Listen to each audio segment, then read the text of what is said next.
Gracias por estar con nosotros. Yo crecí en Pérez Celedón desde que nací hasta que estaba en sexto grado y recuerdo que entre mi casa y la escuela, que era la Escuela de la Asunción, se pasaba al frente de la casa del doctor Valdés.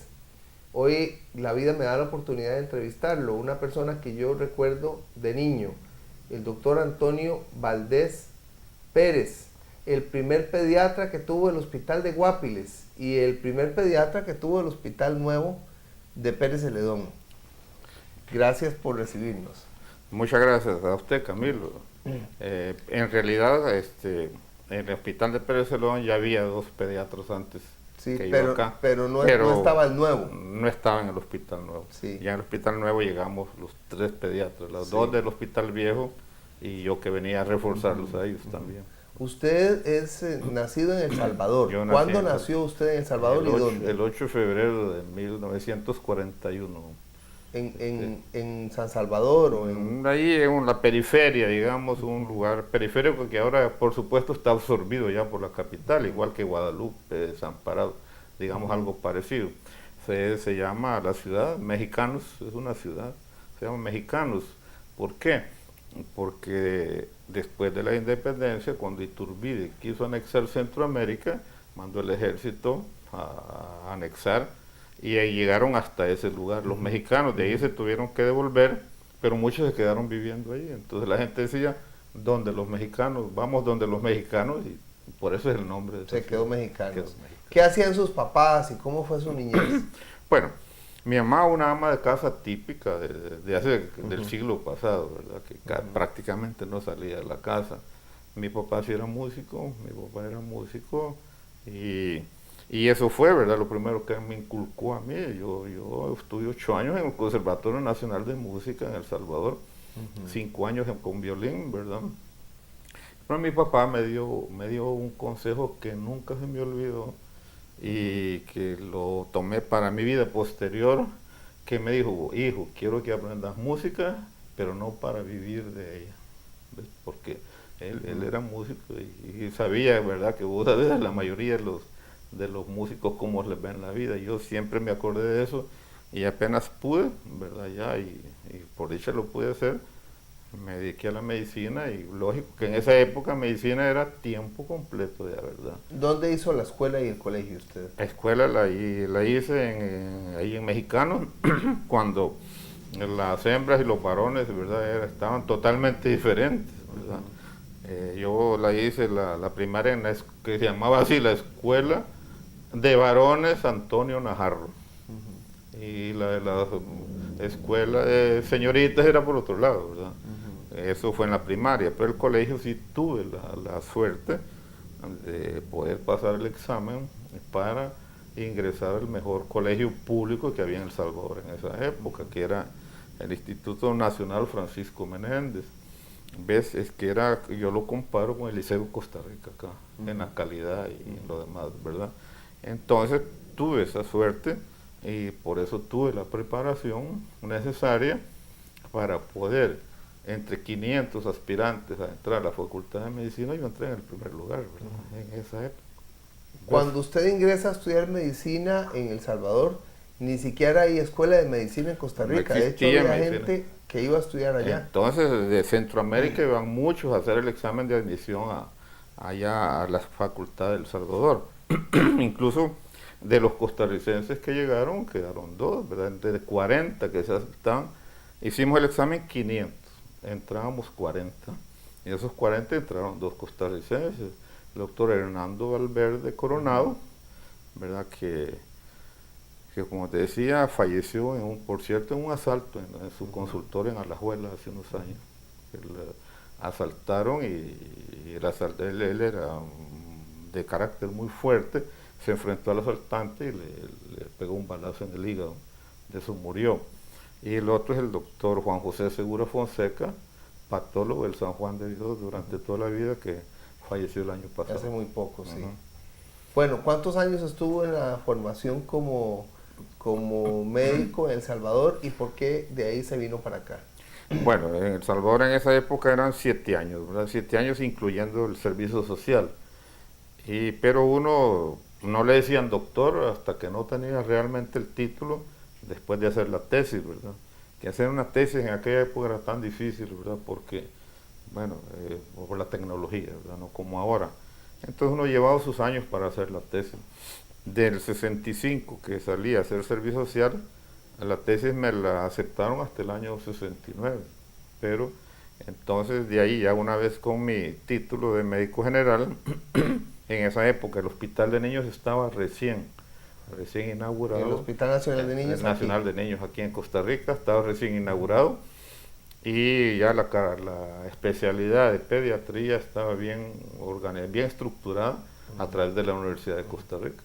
Entonces me vine a estudiar pediatría aquí y ese fue el principio, aquí me quedé, ¿verdad? Aquí me quedé gracias también a la ayuda que recibí académica y de otro tipo de los pediatras reconocidos de esa época, ¿verdad? ¿En qué año llegó aquí y qué significó Costa Rica? ¿Qué recuerda? Vea, lo que yo recuerdo, Camilo, lo recuerdo muy bien, porque yo lo comparé, perdón, lo comparé mucho con Centroamérica. Costa Rica era realmente, y lo sigue siendo, pero no tanto, diferente al resto. Ya en El Salvador, a pesar de que todavía no había guerra, ahí había todavía respeto a la vida, la diferencia de Costa Rica era muy grande. Pero yo me di cuenta que esto, a como iba en ese desorden, yo le decía a la gente que conocía que esto se iba a centroamericanizar si no se tenía cuidado. Y las palabras mías eran esto, Costa Rica podría ser un paraíso si los dirigentes políticos y la gente tomara conciencia de las bellezas y el futuro que aún tiene este país. E incluso ahora lo comparo con Pérez Celedón. A la gente de Pérez Celedón, yo creo que vos vas a estar de acuerdo conmigo, Pérez Celedón es un cantón muy diferente a muchos cantones del país. Y precioso. Y precioso. Y yo pienso que todavía se puede salvar, a pesar de lo que se ha transformado, ¿verdad? La delincuencia, pero aquí no es como en otros, no es delincuencia violenta. La drogadicción no es un gran problema. Si vos ves en Pérez Celedón no hay tugurios como los de San José y otras ciudades, ¿verdad? Entonces, resumiendo, yo noté la diferencia, por ejemplo, en el Hospital de Niños, lo de las cosas que me llamaron la atención fue sobre todo la disciplina que le inculcaban a uno, el amor al prójimo, que es lo que se ha perdido ahora. ¿Conoció al doctor Sáenz Herrera ahí? El doctor Sáenz Herrera yo lo conocí, yo trabajé con él, incluso el doctor Sáenz Herrera exigía una disciplina muy grande. Nosotros teníamos nuestras habitaciones en el último piso del hospital, estaban las habitaciones de los residentes, entonces si éramos residentes, casi que vivíamos ahí, ¿verdad? Hacíamos 10 guardias por mes, en esa época no eran pagadas las guardias, eran guardias que no las pagaban, era parte de la formación de nosotros. Pero el doctor Sáenz Herrera hasta nos iba a revisar las habitaciones. Yo recuerdo porque una vez me dijo, él no iba solo, una vez me dijo, doctor, me encontré, me dijo, doctor, acompáñeme para ir con un testigo, ¿verdad? Ir a revisar todas las habitaciones de cómo vivían los residentes, el orden, ¿verdad?, en que estaban ahí. No se permitía tener nada que hiciera bulla, un radio no se permitía, ni una guitarra, nada de eso. Yo tenía que ser, como el doctor Moss lo repetía después, un templo, ¿verdad? El hospital debe ser un templo, y vos sabés que eso se ha perdido. Ahí conoció usted a quien iba a ser su esposa. Ahí conocí porque yo entré en el año 70 y ella también empezó como enfermera de sala de operaciones en ese momento. Ahí la conocí, ahí empezamos a hacer el noviazgo y por suerte la familia de ella, pues con la cual yo me acomodé muy bien, los hermanos, el papá, que fue los Romero. Los Romero, don Jorge Romero. Don Jorge Romero fue combatiente del 48. Él tenía mucha historia que contar, muchas fotografías, ¿verdad? A la par de los militares de esa época. Incluso él era zapatero de oficio, Pero en esa época, cuando ganaba la Liberación, él era el mayor Romero, ¿verdad? Cuando perdía Liberación era el zapatero del pueblo, porque en esa época, vos sabés, cuando ganaba un partido, Cambiaban todos. cambiaba, pero no era ni que cambiaban, los otros renunciaban, ¿verdad? No era que había que quitarlos como ahora, no. Don Jorge apenas ganaba la unidad, él renunciaba y dejaba el puesto a ellos, ¿verdad? Entonces es interesante porque ahí es una de las diferencias que yo vi con los militares del Salvador, ¿verdad? Él realmente era zapatero cuando gobernaba la unidad. Usted llega aquí y está del 70 al 72 por ahí en el Hospital Nacional de Niños. Sí, del 70 al 72 en el Hospital de Niños, ahí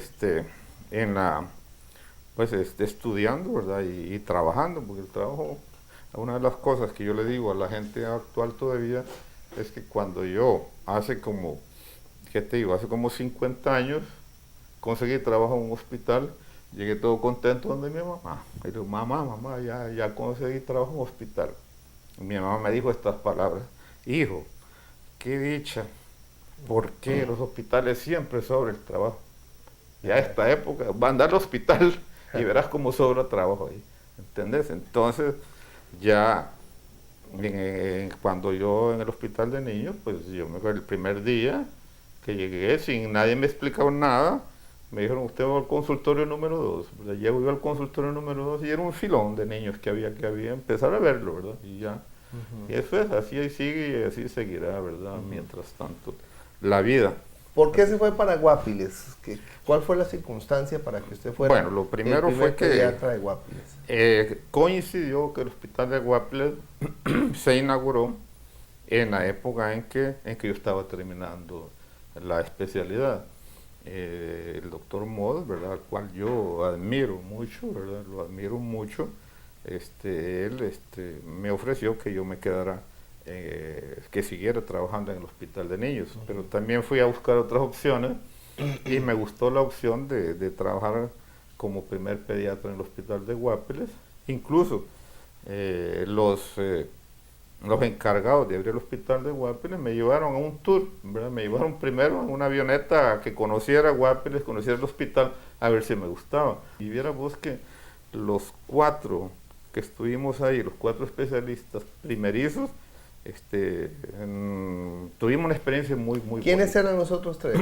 Nosotros 3 eran el doctor Ricardo Balma, Madrid, ginecólogo pensionado, el doctor Aníbal Amador, el cirujano, y el doctor García, ¿verdad? Era el internista. Que le decían el gordo García. El gordo, por eso no te digo el nombre, pila, porque era conocido como el gordo García. Y entonces fuimos los 4 primeros especialistas.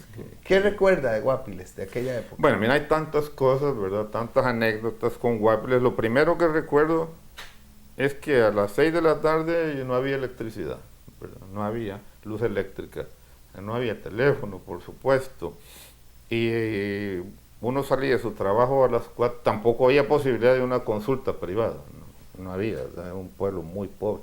Yo digo que el hospital de Guapiles era un hospital en medio de un bananal, y el pueblo era nada más las casitas alrededor de la línea del tren, eso era todo. Uno a esta hora, por ejemplo, salía uno con hambre, quererse comer algo afuera, en el pueblo no había dónde, ¿verdad?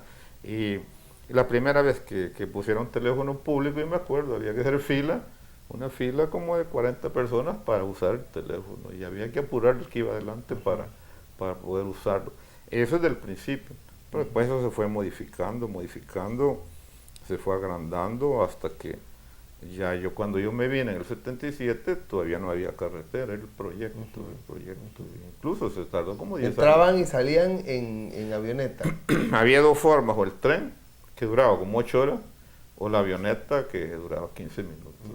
Pero claro, para la avioneta había que tener valor para subirse ahí, ¿verdad? Porque le temblaba, las alas le temblaban demasiado y hasta le entraban goteras cuando llovía dentro de la avioneta, ¿verdad? Entonces, pero una anécdota muy bonita, perdón, que recuerdo, es la primera vez que yo me iba a subir a la avioneta. Estaba ahí con los compañeros, cuando veo que va un viejito ahí, vestido de piloto. Y digo, no, hombre, yo con ese viejito yo no me subo, yo no me subo. Y me dice, no, hombre, ese es el mejor piloto que hay en Costa Rica, el capitán Núñez. El capitán Núñez. Ese era el piloto de la avioneta, no era una avioneta, era un avión de la... Que curiosamente cuando usted, después de Guapiles, se vino para Pérez Celedón. También, y él en Pérez Celedón también estaba. Sí, claro. Después yo me hice, cuando conocí la historia del capitán Núñez, incluso cuando ya estuve en Pérez Celedón, y lo tuve en mi casa muchas veces porque él estaba, ya desde esa época, él estaba resentido con Liberación Nacional, y él apoyó mucho a don José Miguel Corrales, él lo apoyó mucho, y entonces hacíamos reuniones en mi casa con don José Miguel y otra gente, y él nos contaba las historias de la revolución. Estamos con el doctor Valdés Pérez, primer pediatra en Guapiles y quien llegó también al inicio del Hospital Nuevo de Pérez Celedón. Ya casi volvemos.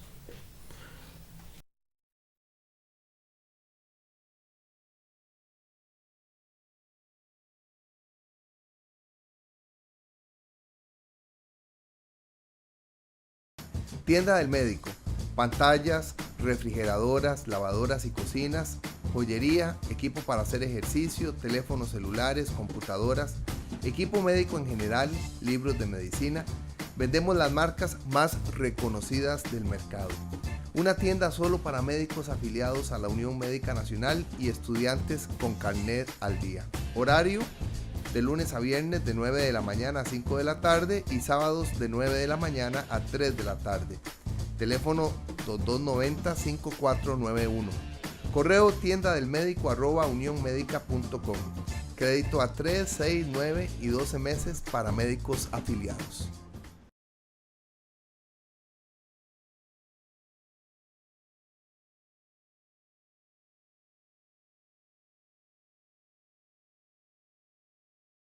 El doctor Antonio Valdés Pérez estuvo 4 años en Guapiles.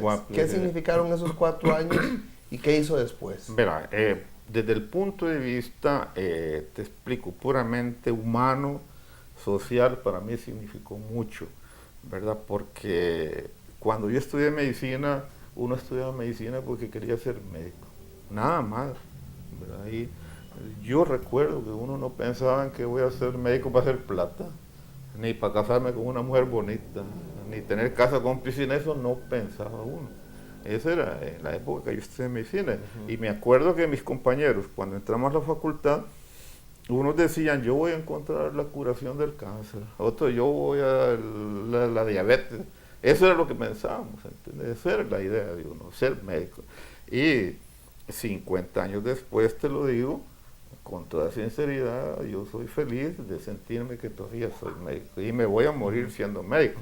Anduve en la política ahí por un hobby, pero yo incluso en la política les decía, yo, señores, en las reuniones no les ofrezco nada, no puedo ofrecerles trabajo, ni becas, ni nada, lo único que por eso perdí, ¿verdad? Porque yo les decía, lo único que les ofrezco es una autopsia sin dolor, ¿verdad?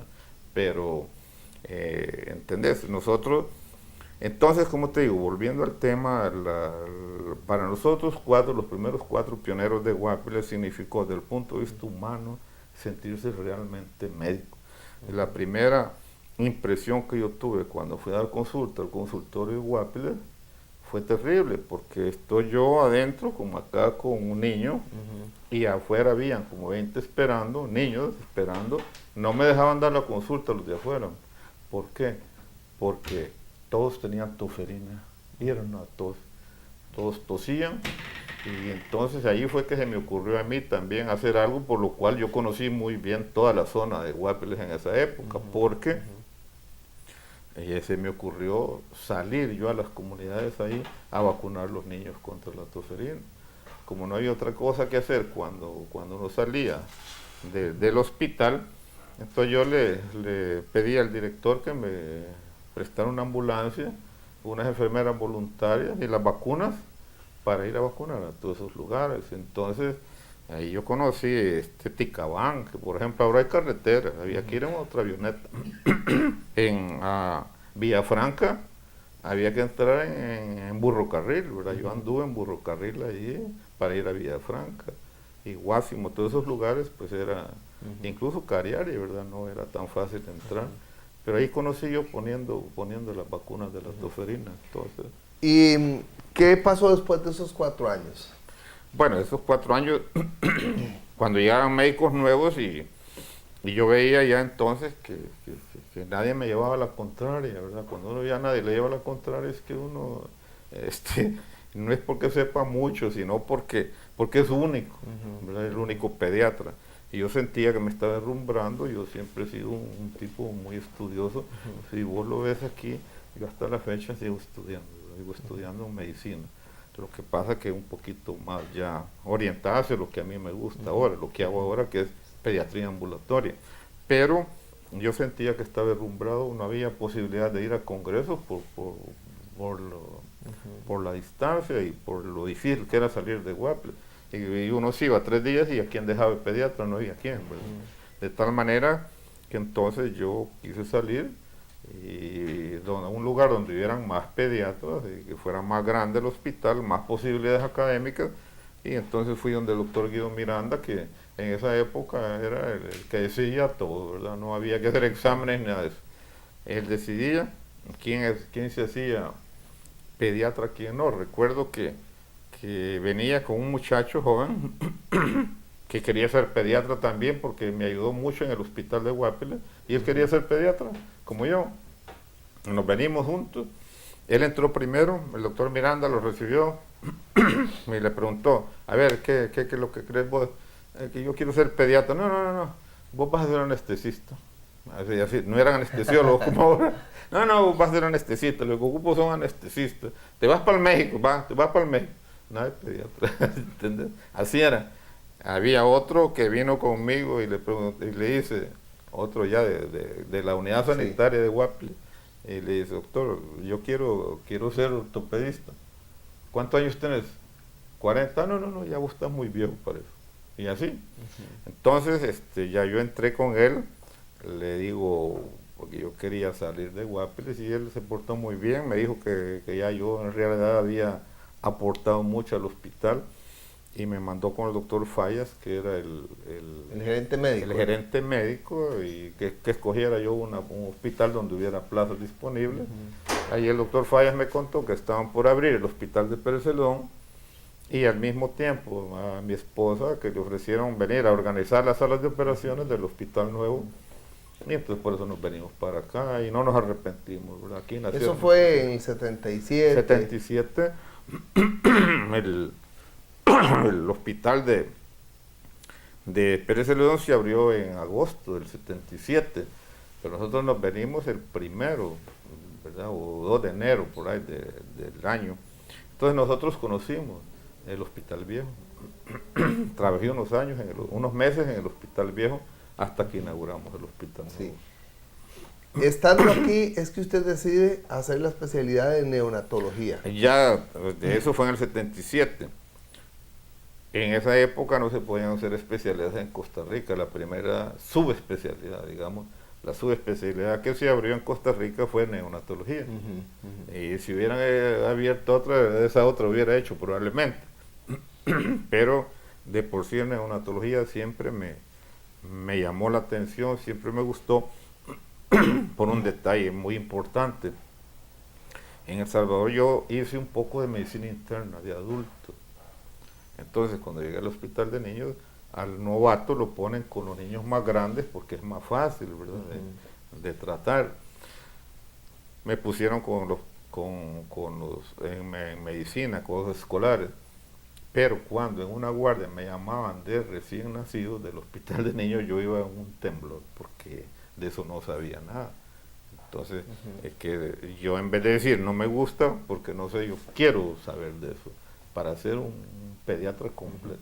Entonces, apenas pude, ya en el año 80, ya el doctor Loría Cortés, que allí también él que daba el visto bueno, y la doctora Carmen Moya, que era la directa, ellas dos, cuando yo llegué a pedirles, ellos de una vez me dijeron que si el doctor Loría Cortés me dijo sí, tenés mi permiso, me dijo estas palabras, te voy a permitir que vengas a hacer neonato, porque vos nunca te has peleado con nadie. Esas fueron las palabras de él. Y la doctora Moya, pues yo había tenido Ya ¿Su señora se quedó en Pérez Celedón mientras usted fue? Ella se quedó en Pérez Celedón mientras yo me fui a hacer la especialidad. Que fue un año. Un año, en esa época era un año para hacer la especialidad. ¿Cuánto tiempo tiene en Pérez Celedón y qué ha significado Pérez Celedón en su vida? Bueno, desde el 77 hasta hoy, ¿verdad? Entiendo que son como 38, 37 años, ¿verdad? Sí. Los que voy a cumplir. Pérez Celedón también, yo lo he visto evolucionar tanto, ¿verdad? Vos sabés cómo la gente visitadores médicos pasan 5 o 10 años sin venir y cuando vienen me dicen cómo ha cambiado esto. Pérez Celedón tiene un desarrollo muy acelerado en relación a otros cantones del país. Además de eso, la gente de acá es muy diferente acá. La gente en cuanto a cultura, en cuanto a receptividad para los cambios, ¿verdad? Entonces, a mí me ha gustado mucho y como yo siento que he sido parte del cambio, porque nunca me quise quedar solo dentro de lo que el hospital me pedía, sino que a mí me ha gustado siempre colaborar en la comunidad, en el deporte, por ejemplo, ¿verdad? Vos sabés que yo tengo un hijo que ha sido campeón nacional de ajedrez. Es miembro maestro internacional de ajedrez. Exactamente, es maestro internacional y es miembro de la selección de Costa Rica, que acaban de estar en las Olimpiadas en Noruega. Y está sacando un doctorado en psicología en Barcelona. En Barcelona, en psicología. Entonces yo siempre colaboré, incluso con los deportes que llamamos menores, ¿verdad? Los deportes, nada de fútbol, sino los otros deportes. Me interesaba a mí deportes que pudieran practicar niños y mujeres, ¿verdad? Porque entonces yo ayudaba mucho lo que es el ajedrez. Y yo soy entrenador también de ajedrez, fui entrenador de la selección infantil y juvenil de Costa Rica, ¿verdad? Que lo llevé a un mundial, a un campeonato mundial. Incluso entre los juveniles iba un hermano de doña Laura Chinchilla, por cierto. Y bueno, entendés, entonces como el tenis de mesa y otros deportes yo siempre colaboraba. Y ha sido un gran bailarín. ¿Quién? Usted. Bueno. Bueno, eso dicen los que me ven. Sí. ¿Verdad? Le gusta mucho el baile. Me gusta mucho bailar. Yo pienso que por eso me ha dado mucha vida. Una de las cosas que te lo digo ahora, y para una persona de la tercera edad, de lo más importante que existe es poderse movilizar y mantener el equilibrio del cuerpo, porque ya no lo respetan uno a media calle. Poder pegar el brinco para que no te atropelle un carro en la calle es muy importante y el baile te lo permite. ¿Qué significa ser médico en su vida? Mira, ser médico en la vida significa, en este momento que me lo estás preguntando, es poder servirle de verdad al que está sufriendo, poder ayudarle al que sufre un dolor, por lo menos aliviárselo. Contra la muerte no, ¿verdad? La muerte no, porque tarde o temprano se van a morir todos, pero por lo menos aliviar el dolor. Y en el caso de la pediatría, yo te lo digo honestamente, y yo no soy creyente, pero para mí hay algo muy sagrado. Si hay algo sagrado en este mundo son los niños. Para mí eso es lo más sagrado. Y lo más lindo es ver de verdad cuando un niño te lo llevan grave y que vos podés salvarlo y verlo, porque esa es la ventaja de la pediatría, que el niño cuando se cura de verdad. Y además de eso agradece mucho. ¿Ves? Entonces para mí ser médico es eso. En este momento estamos en mi consultorio privado, pero ser médico para mí no es lo que me voy a ganar, sino poder saber que yo estoy cobrándole a una persona, pero lo que le estoy cobrando se lo estoy devolviendo en calidad académica. Eso prácticamente. Muchas gracias. Bueno, muchas gracias Antonio a vos. Valdés Pérez. Muchas gracias a vos. Gracias por su interés y por su entrevista. Gracias al doctor Edwin Solano Alfaro, presidente de la Unión Médica Nacional, al doctor Carlos Eugenio Jiménez, que es el representante de la Unión Médica Nacional en esta zona, a don Alexander Azofeifa, gerente de la Unión Médica Nacional, a la Junta Directiva de la Unión Médica, Víctor Calderón, a Gabriel Arroyo, a